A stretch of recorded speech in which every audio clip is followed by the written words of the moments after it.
Hello everybody, my name is Minetle Motau. I'm a geography and English teacher, but today I want us to focus on English. I am currently unemployed. I'm looking for a job.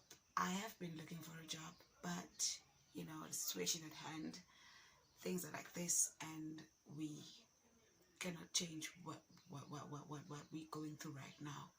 But we can keep safe, we can eat healthy, we can learn, we can social distance, we can vaccinate, and do all of the safety measures that have been ordered to us in order to keep ourselves safe and our families safe in the process.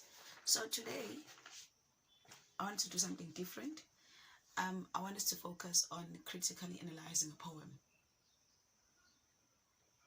But I'm not going to go into details today. I just want us to learn a few things about critically analyzing, because usually we make mistakes. We make so many mistakes when we critically analyze, and sometimes we just narrate the poem instead of critically analyzing. So when someone asks you to critically analyze something, I want us to check the word critical.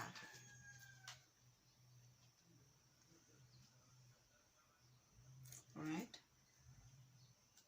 Critical.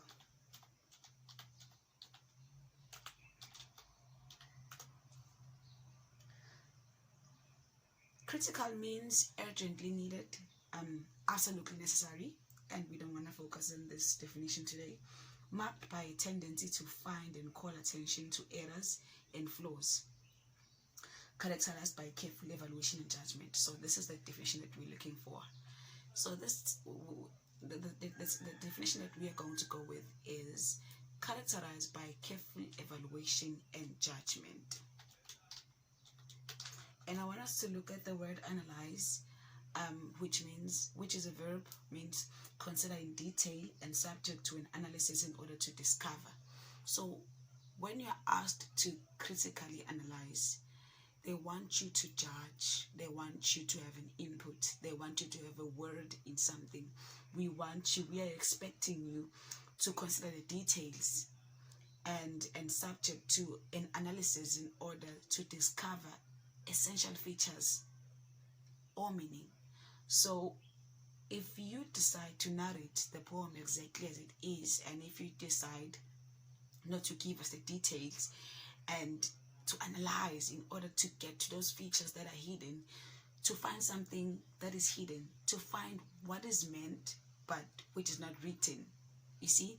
So you are definitely advised, or you are asked, to find the meaning within the meaning.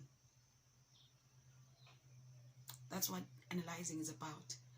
You don't look at what is written and you say it is what is written.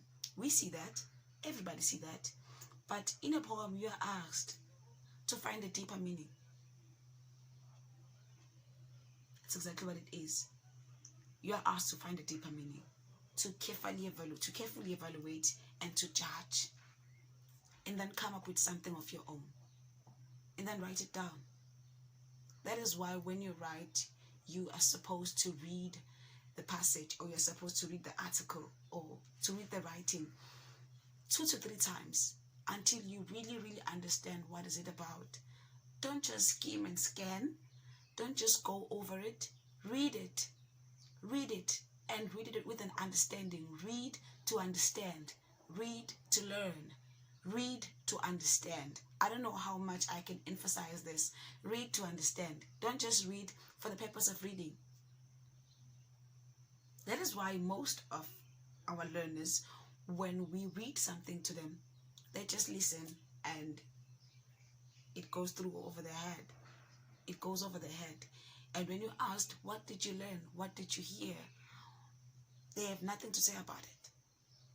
It's either they repeat the words exactly as you said it, exactly as you said them, but they have nothing more to say, which shows that they do not understand. So that is where comprehension comes, and that is why at the early stage of our learning, we learn about comprehension. where you learn, where you read to comprehend, where you listen to comprehend, so that when someone asks you for your input, you have actually something to say. So I want us to focus on a few things today.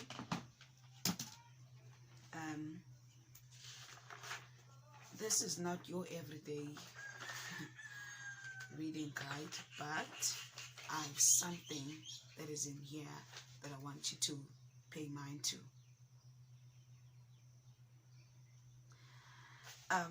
First, reading. I want us to learn about reading. Before you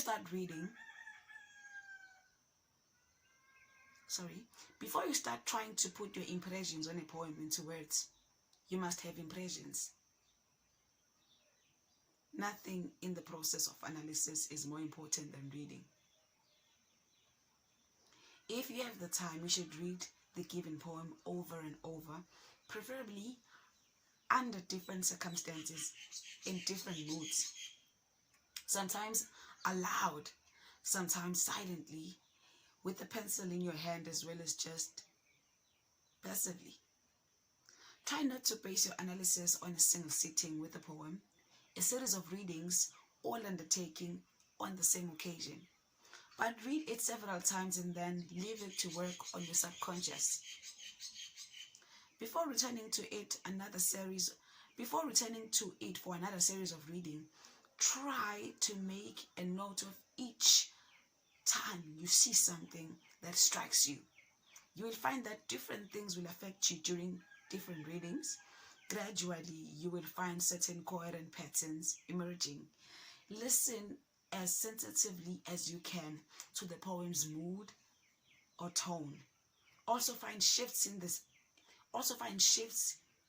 mood, but keep all your impressions open-minded, at least at first, in case you should change your mind in readings later. Remember to look up all the unfamiliar words in a good dictionary. This should occur during your very first encounter with the poem. So it is very important, people, that whenever you read your poem, you have a dictionary. I think that's the first lesson to everything, because there'll be words that you will not understand. There'll be words that you'll understand by reading, but you'll not really know what they are on about. So I hope this is a space where someone can learn something, and where I can help someone, and where someone might teach me something.